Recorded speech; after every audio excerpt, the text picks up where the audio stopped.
Selamat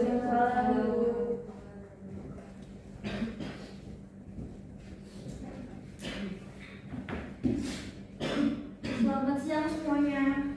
Siang, apa kabar? Baik. Sebelum kita mulai pembelajaran kita hari ini, baiknya kita berdoa kepada ketua kelas. Harap dipimpin doanya.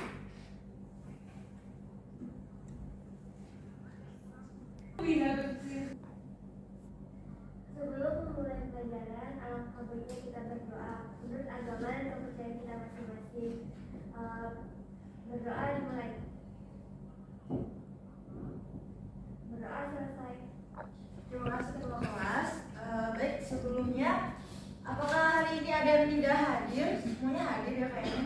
Ada semua. Alhamdulillah kalau kayak gitu. Oke, kita langsung masuk. Ya, sebelum kita masuk ke materi yang tidak berkaitan dengan pembelajaran kita hari ini, harap dimasukkan, disimpan, dan keluarkan alat tulis serta buku-buku yang berkaitan. Oke. Jadi kita hari ini akan membahas tentang usaha dan energi. Di mana materi kita terdiri dari ada KPD yang pasti tujuan pembelajaran, lalu ada usaha, energi, hubungan antara usaha dan energi, lalu hubungan usaha dengan energi potensial, serta hubungan usaha dengan energi kinetik.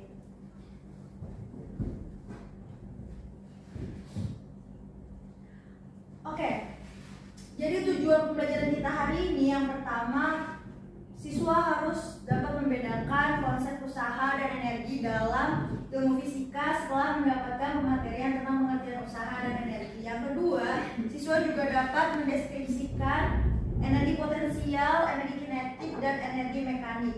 Ketiga, siswa juga dapat membedakan apa itu energi potensial, energi kinetik, energi mekanik setelah mendapatkan ilustrasi melalui gambar. Dan yang terakhir, siswa dapat menerapkan konsep usaha dan energi dalam kehidupan. Nah, seperti yang bisa dilihat di layar sini ada apa? Ada gambar apa? Bersepeda. Nah, seperti yang kita ketahui juga, bersepeda merupakan kegiatan yang menyehatkan, di mana sepedanya ini biar bisa jalan pastinya karena kita kayu kan, dan di saat kita kayu itu kita butuh tenaga. Nah, benar banget, butuh tenaga dan kekuatan, dan kekuatan inilah yang disebut dengan energi. Nih kayak contohnya ya. Kak, ini kenapa nggak nyala men? Nah, jadi seperti dari gambar ini kita akan mempelajari tentang energi usaha yang akan kita bahas pada hari ini.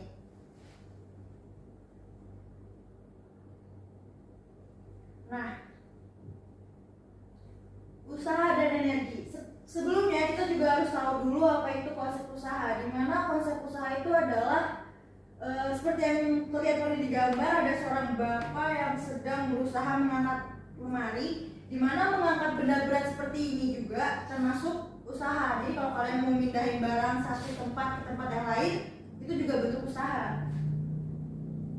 Nah, kita juga harus tahu sebelum tentang usaha, kita juga harus tahu terlebih dahulu tentang gaya. Jadi di sini tuh kita bahasnya bukan gaya-gayaan, tapi memang definisi gaya, di mana gaya adalah cara untuk membuat benda bergerak ataupun berhenti.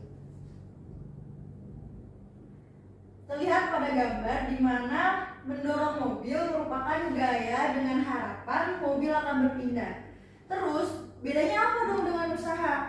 Kalau usaha itu adalah gaya yang dilakukan untuk memindahkan benda sejauh perpindahannya, dan usaha terjadi ketika energi dipindahkan dari suatu sistem ke sistem yang lainnya. Contohnya kayak di mobil ini, misalnya mobilnya di titik A, terus kalau kita mau pindahin ke titik B, pas kita dorong itu kan berarti ada perpindahan kan dari posisi awal ke posisi akhir. Jadi S-nya ini perpindahannya.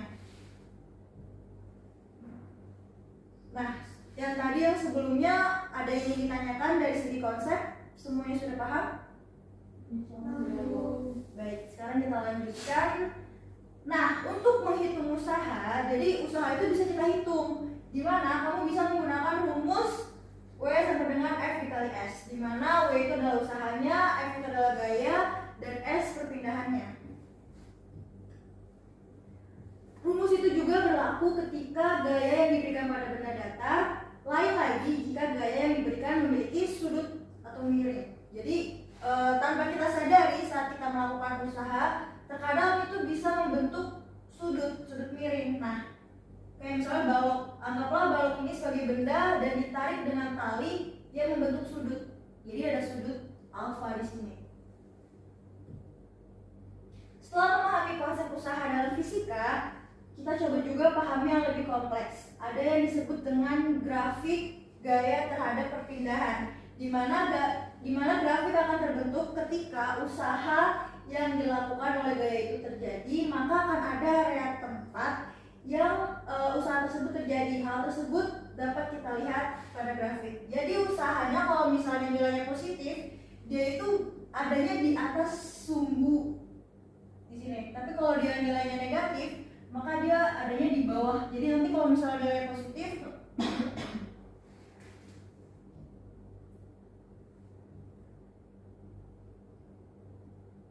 kalau dia nilainya positif, maka kita mengarsnya ke atas. Tapi kalau dia nilainya negatif, maka arsnya ke bawah.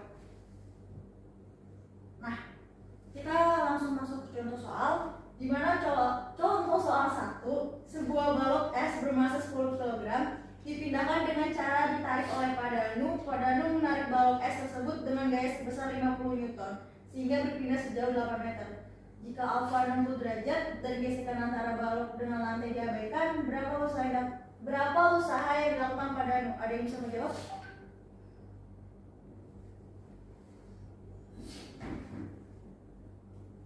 Tiga.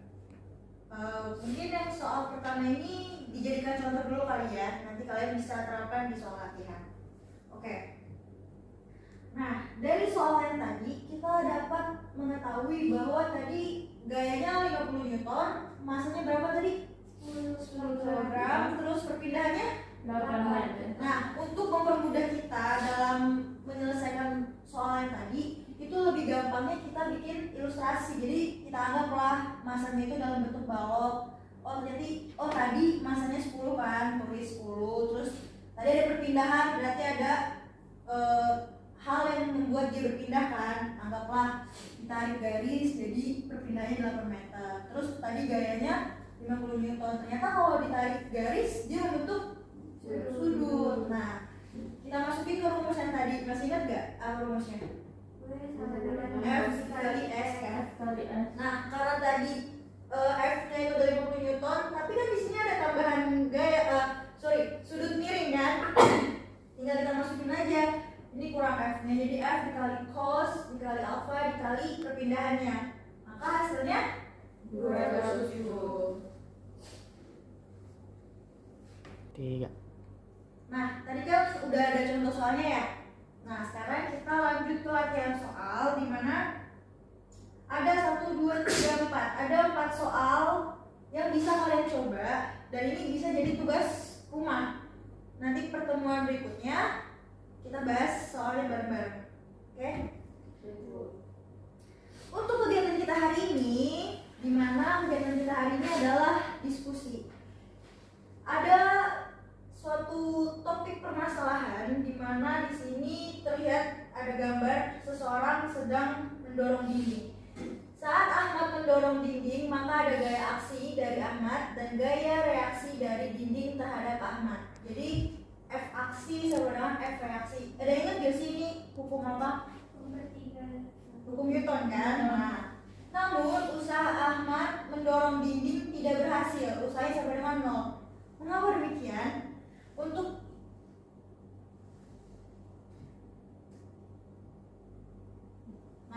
tahu jawabannya dan semua konsep yang sudah kita bahas, maka ini bisa dijadikan bahan diskusi untuk kalian semua. Jadi ini satu kelompok mendiskusikan permasalahan ini, dan bahan diskusinya untuk lebih jelasnya sudah Ibu kirimkan di grup WhatsApp, jadi kalian bisa buka dan lakukan. Dan selain ini, diantaranya akan ada yang menjelaskan ke depan dan mempresentasikan hasil diskusinya. Ibu kasih waktu sekitar 10 menit untuk mengerjakan bahan diskusi kita hari ini dan dipersilakan untuk berdiskusi. 3.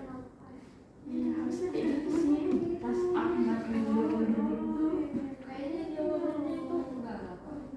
Soalnya kalau itu kan kita jadi nggak bisa bergerak dia. Dia nggak iya. Kalau ada yang ditanyakan bisa ditanyakan. Namanya yang mendorong tuh tetap ada cuman dan itu dia.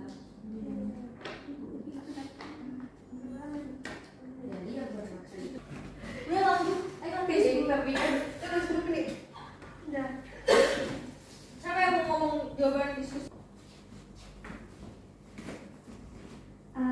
Baik, kami dari kelompok 1 akan menjelaskan hasil diskusi kami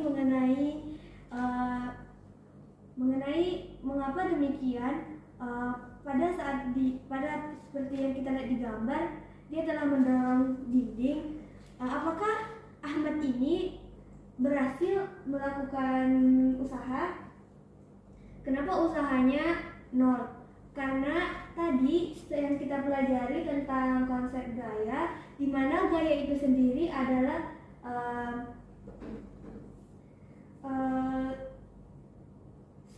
sebuah dorongan yang dimana benda tersebut memiliki perubahan posisi. Sedangkan kita ketahui bahwa jika kita mendorong dinding, maka posisi dinding tersebut tidak akan berubah, sehingga gaya yang bekerja pada dinding tersebut sama dengan 0. Dimana usaha yang kita ketahui itu adalah usaha sendiri itu adalah gaya yang bekerja pada seorang Ahmad. Jadi usahanya sama dengan 0. Sekian dari kelompok 1. Ya, untuk itunya tepuk tangan buat kelompok 1. Terima kasih sudah untuk berani menjawab pertanyaan diskusi kita hari ini. Oke, silahkan Bu. Terima kasih. Nah, mungkin di sini jawaban dari kelompok 1 itu sudah benar. Mungkin di sini Ibu hanya akan mempertegas kembali jawabannya apa sih yang sebenarnya untuk pertanyaan diskusi kita pada hari ini. Seperti kita tahu ya, kalau gaya itu kan adalah bentuk dorongan. Jadi yang tadinya benda itu diam jadi bergerak, dan dari bergerak jadi diam. Kita bisa lihat dari gambar, temboknya diam, terus kitanya dorong. 3. Nah, seperti yang kita bisa lihat di gambar, ini kan temboknya diam ya, terus kan yang dorong Ahmad. Tembok itu kan diam, kita mau dorong sampai tenaga dalam pun itu tembok juga nggak akan bergerak gitu kan, karena aksi yang dikasih dari reaksi dari si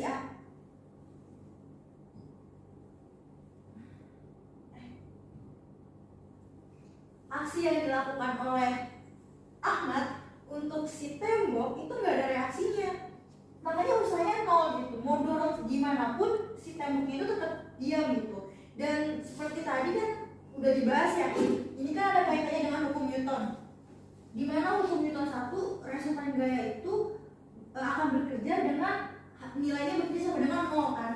Jadi sama aja dengan aksi yang dikasih, tapi kalau bendanya itu yang kita berikan aksinya nggak bereaksi dan dia tetap diam, maka usahanya sama dengan 0. Seperti tadi juga, usaha itu kan perlu gaya juga kan, dan bedanya adalah dari gaya itu akhirnya terbentuklah usaha.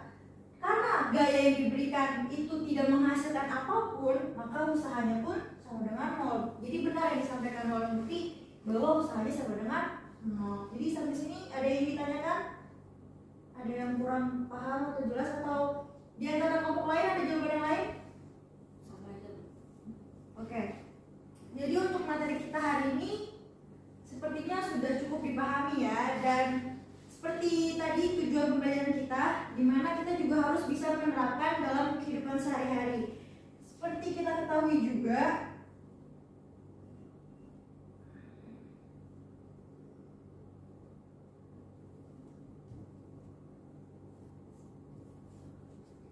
di dalam kehidupan sehari-hari tanpa kita sadari ini boleh. 3. kehidupan sehari-hari itu kita juga memanfaatkan materi, usaha, dan energi. Kayak di sekarang nih, kita ruangan kita ada AC, terus ada lampu, itu semua tuh ada usaha dan energinya. Kayak kipas angin itu dari energi listrik jadi energi kinetik. Kipas angin dan hair dryer juga memanfaatkan perubahan energi listrik dari PLN menjadi energi kinetik. Kulkas, di rumah pasti ada kulkas kan? Itu juga menggunakan materi, usaha, dan energi. Lalu ada juga pembangkit listrik tenaga air, di mana itu adalah energi potensial ke energi listrik seperti bendungan, air terjun, terus maupun aliran sungai. Jadi kita bisa menemukan itu dalam kehidupan sehari-hari.